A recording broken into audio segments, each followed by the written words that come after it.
Egypt में मौजूद pyramid of टेटी के बराबर से आर्कियोलॉजिस्ट को जमीन में खोदा गया एक ऐसा टनल मिला जिसको 3000 साल पहले मिट्टी और पत्थर डालकर बंद किया गया था।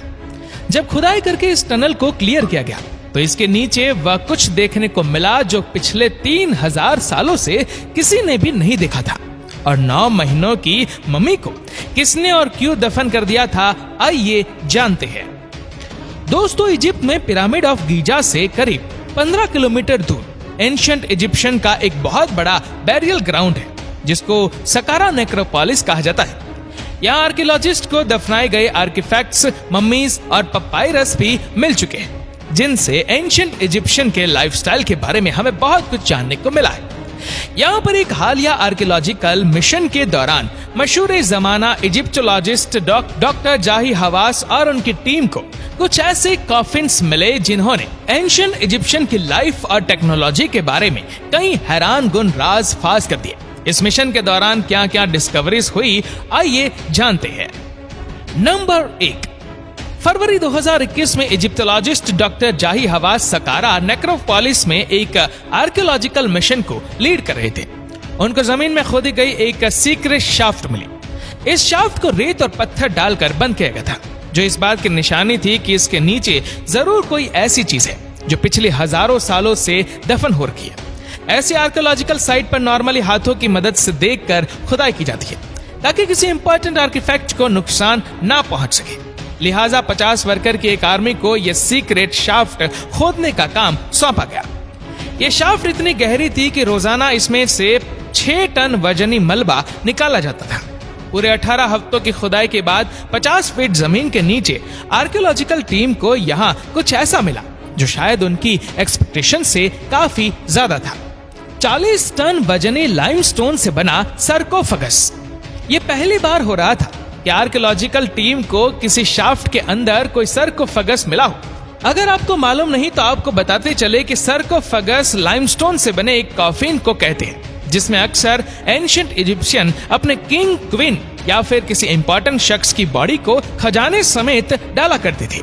डॉक्टर जाही हवास का मानना है कि इस सर्कोफगस के अंदर जो कुछ भी है उसको कम से कम 3000 साल पहले बंद किया गया था। लेकिन सबसे बड़ा सवाल है कि जिस शाफ्ट के बॉटम तक पहुंचने में आर्कियोलॉजिकल टीम को ही इतने हफ्ते लग गए, वहां तक एंशिएंट इजिप्शियन ने 40 टन वजनी लगभग 6 हाथियों जितना वजनी सर्कोफगस कैसे पहुंचाया होगा। इसके ढक्कन को खोलने की तैयारी चल ही रही थी कि सबने इसमें एक सुराख हुआ दिखा। सबके जहन में ये सवाल मंडलाने लगा कि क्या पहले भी कोई इस सर्कोफगस को एक्सप्लोर कर चुका है या फिर चोरों ने इसके अंदर का खजाना लूट लिया है। जैक की मदद से जब इसका ढक्कन ऊपर किया गया तो सबको जैसे कोई गहरा सदमा सा लग गया। अंदर ना ही कोई मम्मी बची थी और ना ही कोई खजाना, सिर्फ चंद हड्डियां और मलबे के टुकड़े पड़े हुए पाए गए। इसमें खजाने का ना होना इस बात की क्लियर निशानी थी कि यहाँ चोरों ने कभी हमला किया था। लेकिन सवाल यह है कि लगभग 50 फीट की गहराई में 40 टन वजनी पत्थर के ढक्कन को जब मॉडर्न इक्विपमेंट से खोलने में इतनी मेहनत लगी तो उस दौर में चोर यहाँ तक पहुँचने में कैसे कामयाब हुए। एक्सपर्ट्स का ख्याल है कि इस टॉम पर हमला करने वाले भी वही लोग थे जिन्होंने इसको नीचे पहुंचाया था, क्योंकि उन्हीं लोगों को मालूम था कि इसके अंदर ढेर सारा खजाना है और उन्होंने ढक्कन को उठाने के बजाय उसको खिसकाकर इसमें सुराख किया था। 4 मीटर लंबा और 1.5 मीटर चौड़ा ये 40 टन का सर्कोफगस लाइमस्टोन के पत्थर से बना हुआ है। ये पत्थर इजिप्शियन किंगडम में लक्सो की पहाड़ियों से लाया गया था जो तकरीबन इस साइट से 35 किलोमीटर दूर है। डॉक्टर जाही हवास का मानना है कि इसके अंदर जिसको भी डाला गया था इसकी कोई निशानी तो नहीं मिली है, लेकिन एक बात क्लियर है कि वह जो कोई भी था बहुत ही इंपॉर्टेंट पर्सन था। आर्कियोलॉजिस्ट को अब सिर्फ आखिरी मिस्ट्री सॉल्व करनी थी और वह यह थी कि आखिर इतने वजन स्टोन ब्लॉक को इतनी गहराई तक कैसे लाया गया था। इसके लिए एक बार फिर से शाफ्ट को विजिट किया गया और इस बार कुछ नए इशारे भी मिले। सर्कोफगस के नीचे एक खाली जगह नोटिस की गई। इस खाली जगह ने एक्सपर्ट्स को एक नई थ्योरी देने पर मजबूर कर दिया। उनका मानना है कि एंशिएंट इजिप्शियन ऐसे भारी सर्कोफगस को नीचे तक भेजने के लिए एक नहीं बल्कि 2 शाफ्ट खोदा करती थी। एक शाफ्ट में मिट्टी भरकर उसके ऊपर सर्कोफगस को रख दिया करती थी और वजन से मिट्टी जगह बनाती हुई दूसरी शाफ्ट में जमा होती जाती थी और ऐसे सर्कोफगस नीचे होता जाता था। इस जीनियस टेक्निक की मदद से एंशिएंट इजिप्शियंस भारी से भारी वजन भी बगैर किसी क्रेन या फिर टूल्स की मदद से नीचे लेकर जाया करती थी। नंबर 2, सकारा नेक्रोपोलिस में ही एक और बैरियल शाफ्ट में से डॉक्टर जाही हवास की टीम को जमीन से करीब 36 फीट नीचे एक छोटे बच्चे का कफन मिला।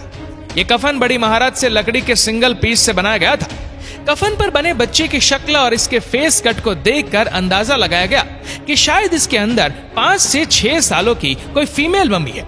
इस पर बने हायरोग्राफिक्स सिंबल्स को पढ़ने के लिए एक्सपर्ट की मदद ली गई तो मालूम पड़ा कि ये 1550 बीसी में यानी 3550 साल पहले दफनाई गई थी। कफन पर हुआ जबरदस्त डेकोरेशन का काम देखकर यह अंदाजा लगाया गया कि इसके पेरेंट्स किसी पैसे वाले खानदान से थे, जिन्होंने अपने बच्चे को ममीफाई करके बेहतरीन क्वालिटी की लकड़ी से उसका कफन बनवाया है। कफन को डायरेक्टली खोलने से अच्छा था कि कहीं कफन टूट ना जाए। इसी वजह से इसको खोले बगैर इसका एक्सरे करने का फैसला किया। पहला एक्सरे स्कैन जब कंप्यूटर स्क्रीन पर जाहिर हुआ तो उसमें कुछ अजीब मंजर देखने को मिला। ये देखा गया कि कफन का आधे से ज्यादा हिस्सा खाली पड़ा है, जबकि सिर्फ एक छोटे से हिस्से में कुछ पड़ा हुआ दिखाई दिया। डॉक्टर ने दूसरी बार एक्सरे करने का फैसला किया। दूसरे एक्सरे में सारी हकीकत खुलकर सामने आ गई। ये 5 नहीं बल्कि सिर्फ 9 महीनों के बच्चे की मम्मी लग रही थी। अब सच्चाई को जानने के लिए कफन को खोलना ही पड़ा। बड़ी एहतियात से जब कफन का ढक्कन ऊपर किया गया तो इसके अंदर वाकई एक छोटे बच्चे की मम्मी कपड़े में लिपटी हुई थी। ऐसा पहली बार हो रहा था कि आर्कियोलॉजिस्ट को किसी बड़े कफन से एक बेबी की मम्मी मिली हो। डॉक्टर जाही हवास का कहना था कि ये इस बात की निशानी है कि ना सिर्फ बड़ों की बल्कि एंशिएंट इजिप्शियंस अपने बेबी की आफ्टर लाइफ में भी बिलीव करते थे।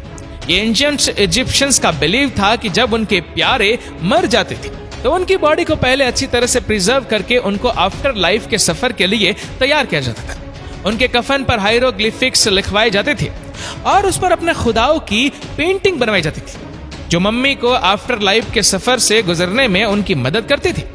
ना सिर्फ इतना बल्कि अपनी अपनी हैसियत के हिसाब से कफन में जेवरात भी डाल देते थे, ताकि मरने के बाद जब वह अपने खुदा के सामने हाजिर होंगे तो वो ज्यादा से ज्यादा खूबसूरत दिखे। नंबर 3, किसी आर्कियोलॉजिकल मिशन के दौरान सकारा नेक्रोपोलिस पर खोदी गई एक और शाफ्ट से डॉक्टर जाही हवास की टीम को एक अनोखा कफन मिला। इस कफन पर लिखी हुई इंफॉर्मेशन के हिसाब से यह किसी फीमेल का कॉफिन है, जिस पर उसका नाम मोट मेटी लिखा हुआ है। 3500 साल पहले दफनाए गए इस कफन पर नाम तो किसी फीमेल का था, लेकिन इसकी हड्डियां बहुत ही अलग कहानी बता रही थी। इसमें एक नहीं बल्कि 2 स्केलेटन्स मौजूद थे। जी हाँ, हड्डियों के मुआयने से मालूम पड़ा कि इस कफन में 18 साल का एक लड़का और 40 साल की एक खातून को रखा गया था। क्या ये दोनों एक दूसरे से रिलेटेड थे? इस मिट्टी को सॉल्व करने के लिए हड्डियों के डीएनए सैंपल कलेक्ट किए। डॉक्टर का कहना था कि 18 साल का लड़का किसी खातून का बेटा था और इन दोनों को अलग अलग वक्तों में दफनाया गया था। लेकिन ऐसा क्यों किया गया था, ये अभी तक डॉक्टर जाही हवास की टीम के लिए एक बहुत बड़ा सवाल था। किसी पुलिस इन्वेस्टिगेशन की तरह डॉक्टर ने इन दोनों की मौत की वजह मालूम करना शुरू कर दी। कई हफ्तों की इन्वेस्टिगेशन के बाद डॉक्टर ने बताया कि ये माँ और बेटा फैमिलियल मेडिटेरियन फीवर से जूझ रहे थे। ये एक ऐसा बुखार होता है जो इंसान की जान लेकर ही छोड़ता है और ये बीमारी इंसान अपने पेरेंट्स से इनहेरिट करता है। इस केस से आर्कियोलॉजिस्ट को ये जानकारी मिली कि एंशिएंट इजिप्शियंस में 2 मम्मीज को एक कफन में रखने का रिवाज भी था, ताकि ये दोनों आफ्टर लाइफ में भी एक साथ रह सके। दोस्तों, इस वीडियो को लेकर आपकी क्या राय है, नीचे कमेंट करके जरूर बताएगा। और अगर आपको वीडियो अच्छा लगा हो तो इस वीडियो को लाइक करेगा, शेयर करेगा ज्यादा से ज्यादा लोगों तक, और ऐसी ही और भी रोचक जानकारियों के लिए सब्सक्राइब करें हमारे यूट्यूब चैनल को और फेसबुक पर फॉलो करें हमारे पेज को। धन्यवाद।